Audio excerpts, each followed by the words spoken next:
1, 2, 3, 4.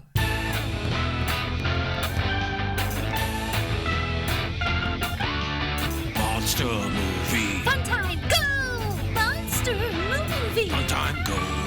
Monster. Movie. Fun time. Go! Monster movie. Fun time, go. With Precious D and Honey Bee. Fun time, go! Ladies and gentlemen, boys and girls, friends and neighbors, welcome to Monster Movie Fun Time Go. I am one of your hosts, Precious D. And I'm the other one of your hosts, Honey Bee. We are two best friends making our way through the history of kaiju movies. We began with 1933's original King Kong, and we are up to the year 2021. And the movie today is Rumble. Rumble! Wow. Let's get ready to rumble. Which is very loosely based on a comic book called Monster on the Hill, Oh, which I've read twice now. nice. It is very different. I was going to say, why did you say loosely based? So weird. Well, the comic is set in 1860s England. Oh, There is a monster called Rayburn and one called Tentacular. okay. There is a concept of each town having its own monster, but it is not. And at the very end of the graphic novel, it's not an ongoing comic, it's just a self-contained graphic novel.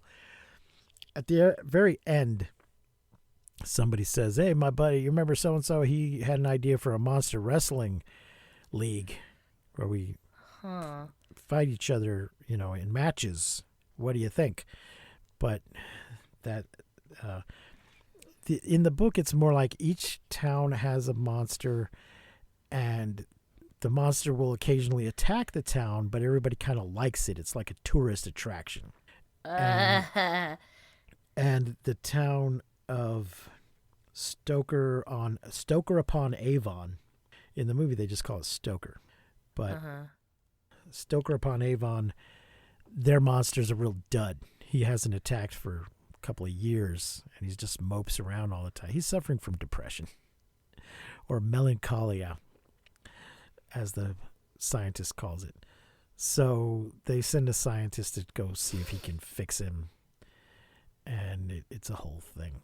But part of their job is not just to attack the town every now and then, but to protect it from other monsters who would one monster in particular, the Merc, who, if he attacks your town, he's just going to completely destroy it, not just tear it up a little bit. So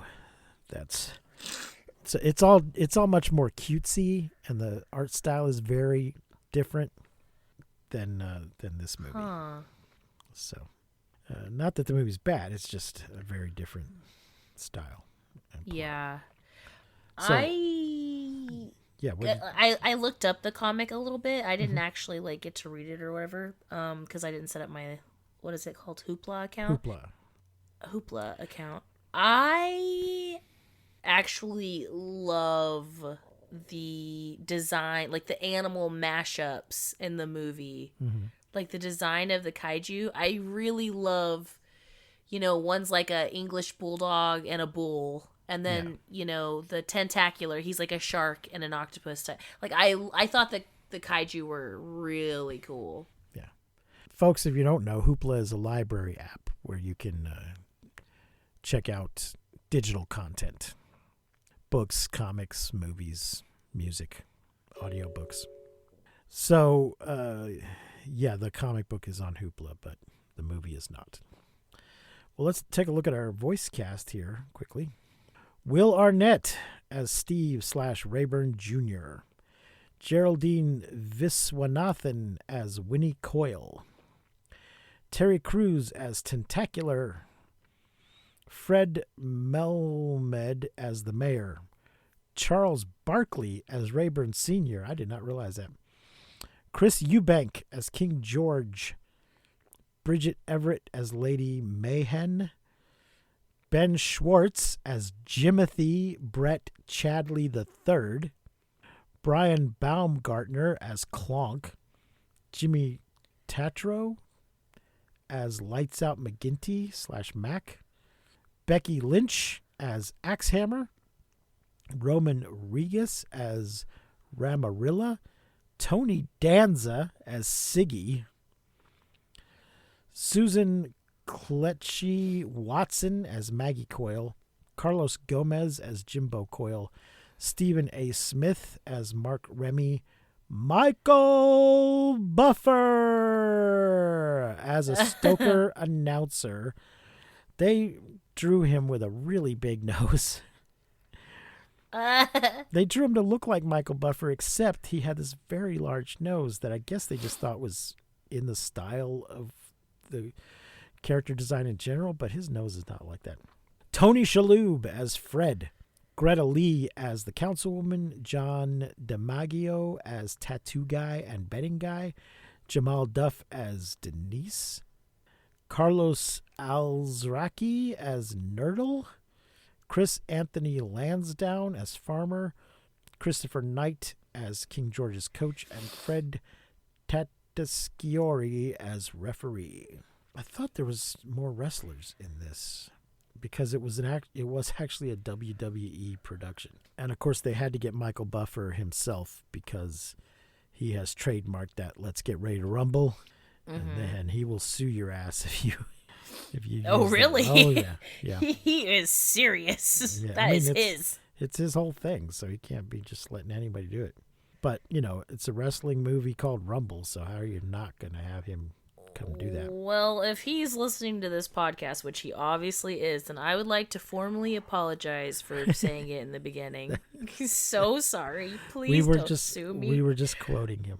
So you can't see me, but I did air quotes first. Like I was like quote, and then I said it, and then quote again. So what did you think of? What are your initial thoughts and feelings on Rumble? Absolutely adored it. The thing is I don't know a single thing about wrestling.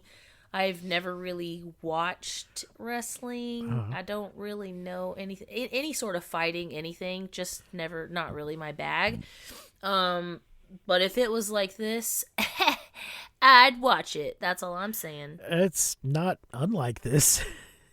Yeah. Yeah, I'm actually going to see my first wrestling match on the 28th. Yes, and how did you think describe wrestling it's drag for straight people, basically.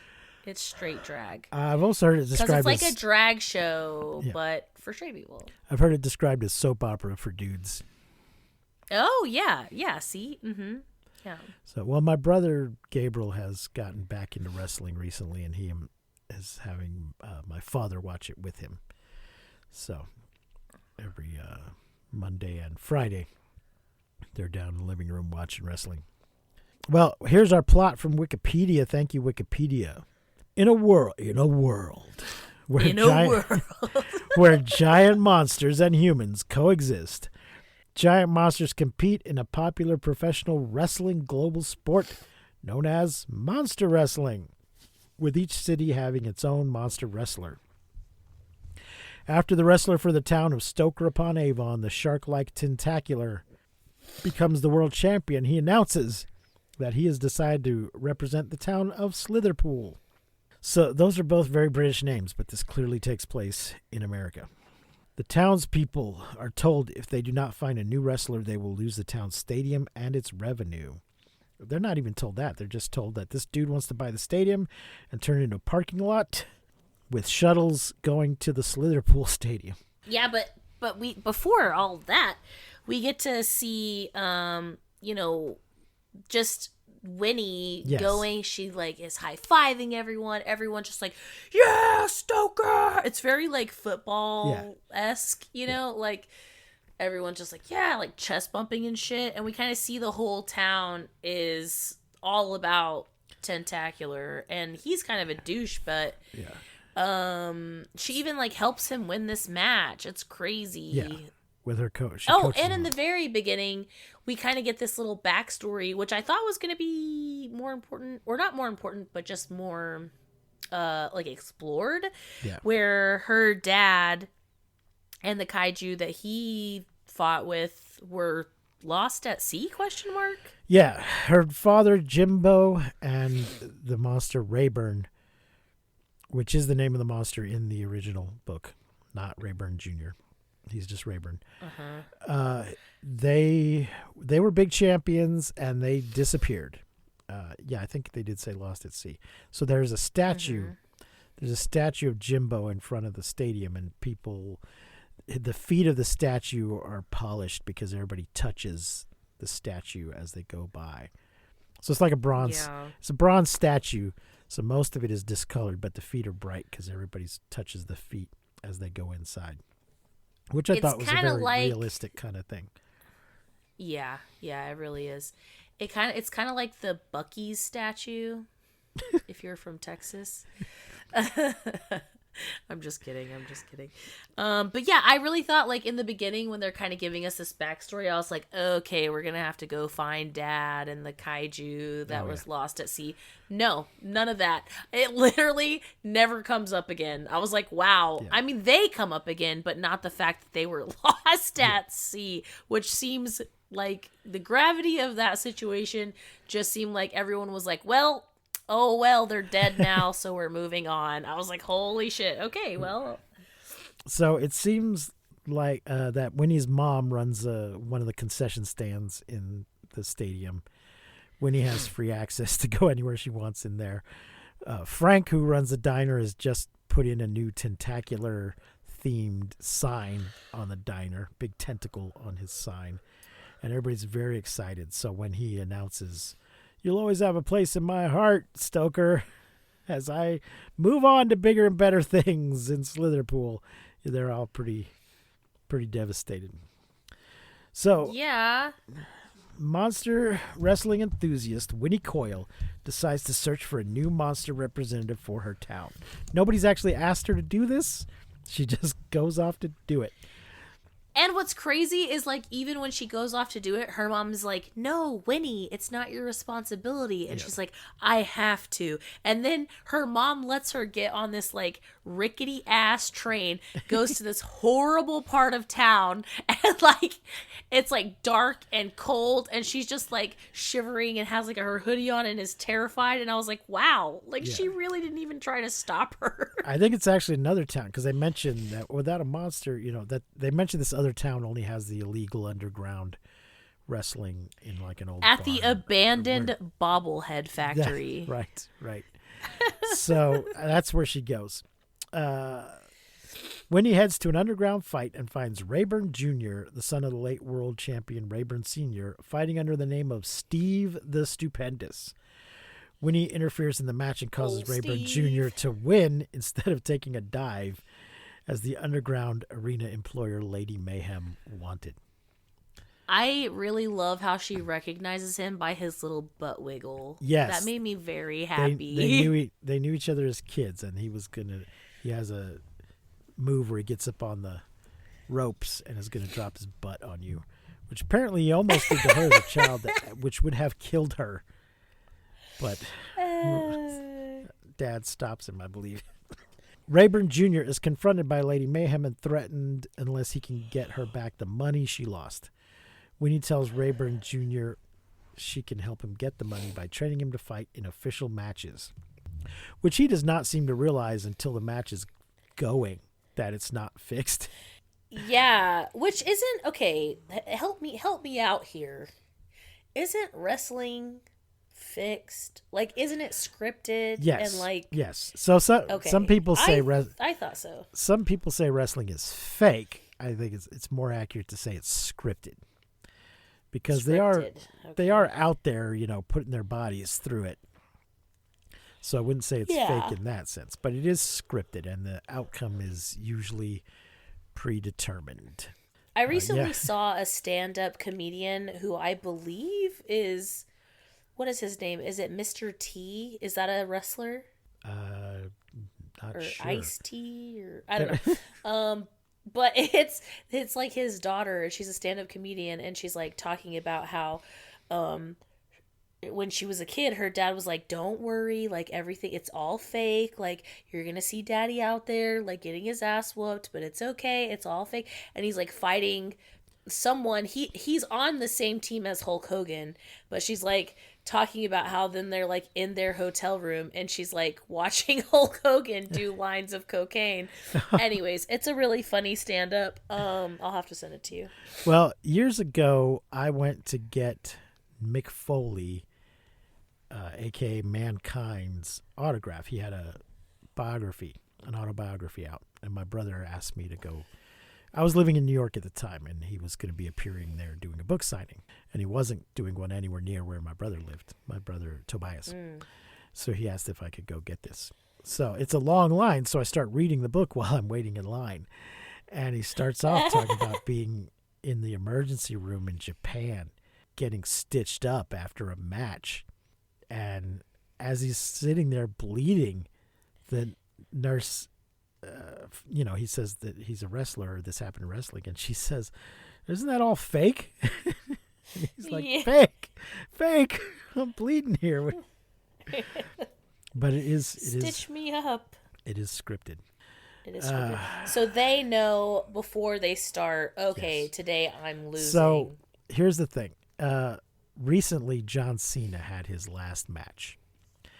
And it is tradition for your last match. If you know it's your last match and it's a big thing, like you're the champion and you're having your last match, it's traditional for you to lose your last match to kind of pass it on to the next guy. And John Cena... That's really sad. Yeah. Well, John Cena did lose his match, but he lost it not by getting pinned, but by tapping out, which means that the guy had him in a hold that he couldn't get out of, and he taps the ground 3 times, which is essentially giving up, which John Cena never does because you can't see him. Yeah. And as he's sitting there after the match, they try to edit this out of the official video, but the crowd starts chanting bullshit. They were just really mad that the match, like the words, like they were like bullshit. My god. Yeah. Holy well, it was more shit. like bullshit. They were mad that the story ended that way. Not that he lost, but that he lost by tapping out rather than getting pinned. So yeah, they're mostly, unless you're very young, very aware that this is a story they're watching. And like the last season of Game of Thrones, they were calling bullshit on this story ending. Oh, man. I did see a match the other day where they kind of fucked up.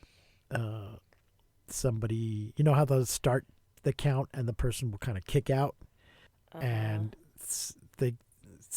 somebody was bleeding or something. There was some confusion, and the woman failed to kick out, and the ref kind of counted her out, but then acted like he didn't. What? And then it went on for a moment longer while they wrapped it up. I think there was some confusion because the person had gotten cut badly, and so they were deciding to wrap it up faster than they had intended to. And yeah, it was a big mess. They clearly had fucked up. Anyway, back to Rumble. Let's see. So she can help him get the money by training him to fight in official matches. Realizing he has no other way to make the money, Rayburn Jr. agrees to be trained. Rayburn Jr. is uninterested in learning how to fight properly and wins his first match by evading his opponent. He just runs around until the guy gets worn out. He tells Winnie he left Stoker because he could not live up to his father's name. Winnie learns this Rayburn... voice actor too is giving Seth Rogen, but it's not. I know it's not, but it like he sometimes he sounds like him to me. It does seem like it's Will Arnett, but it does seem like he's kind of doing a Seth Rogen impression. Yeah, it really does.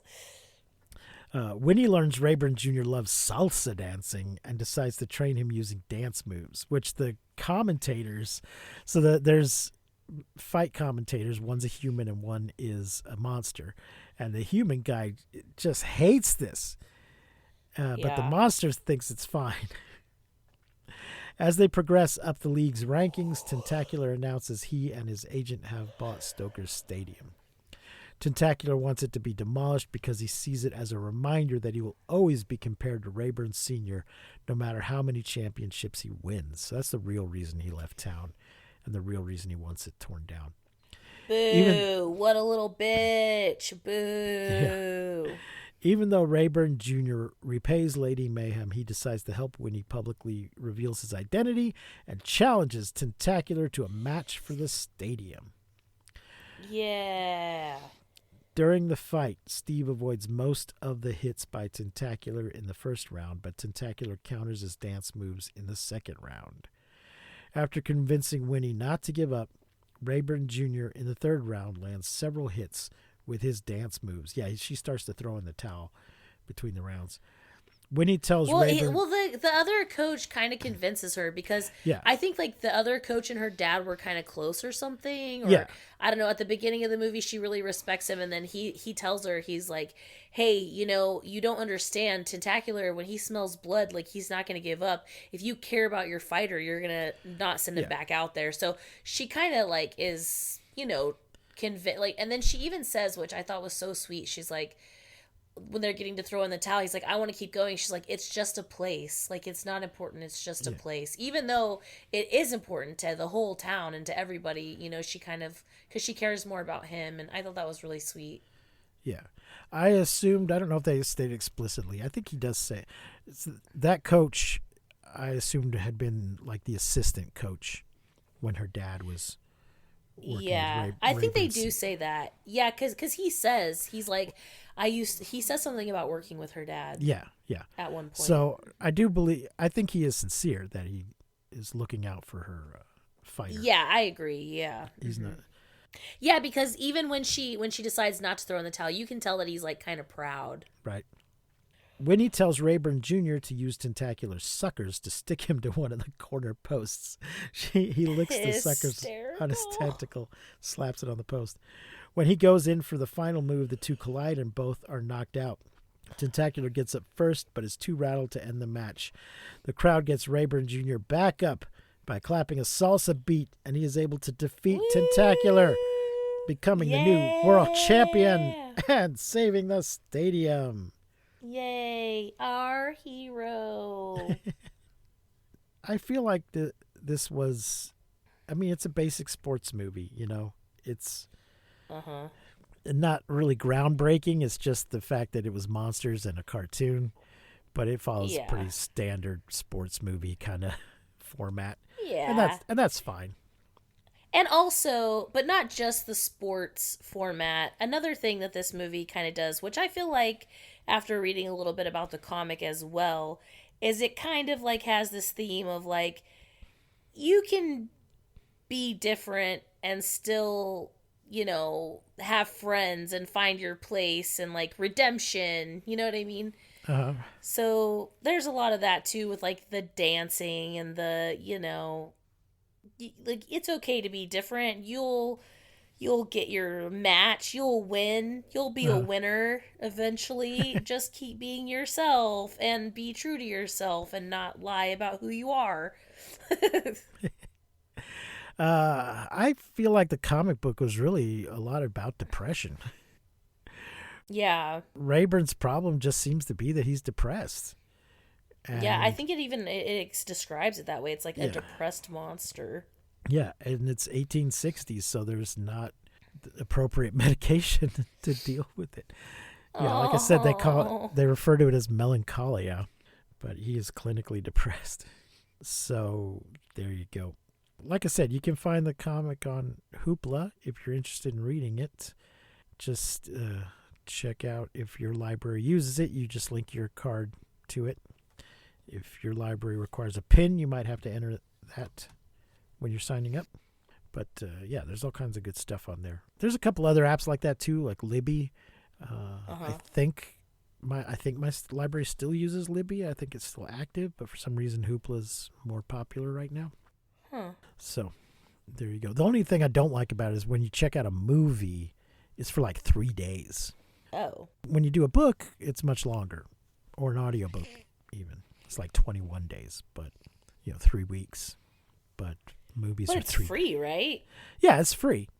But there is kind of a limited number of checkouts per month, so you need to be ready to watch that movie when you check it out, or you'll waste a checkout. Question about the comic. Sorry, I was just thinking about the movie again. Are the people in the comic like as much of characters as the people in the movies, or is it mostly just the monsters? No, they send this scientist to go try and snap him out of it, and this homeless newsboy stows away in the guy's trunk. So it's about Rayburn and the scientist and the boy, and then they go to talk to Tentacular. Tentacular's an old school chum of Rayburn's. So, the characters, the humans are just as much characters as the monsters are. It looks like Monster on the Hill might also be on Goodreads. I don't know if you have Goodreads on Amazon. I thought Goodreads was just for tracking your no, you get progress.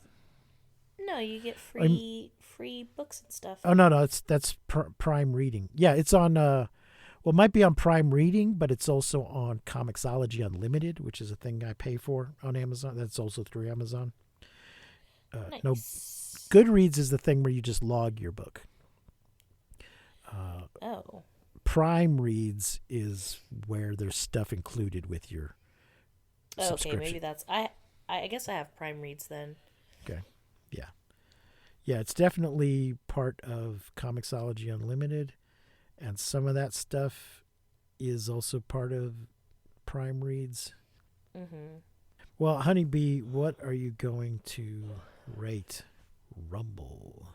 I am going to give Rumble... I really loved this movie. Yeah, I mean, I think I'm going to give it... It's definitely a high 4 for me. Okay. I won't say it's not quite 5, but it's definitely bigger than 4.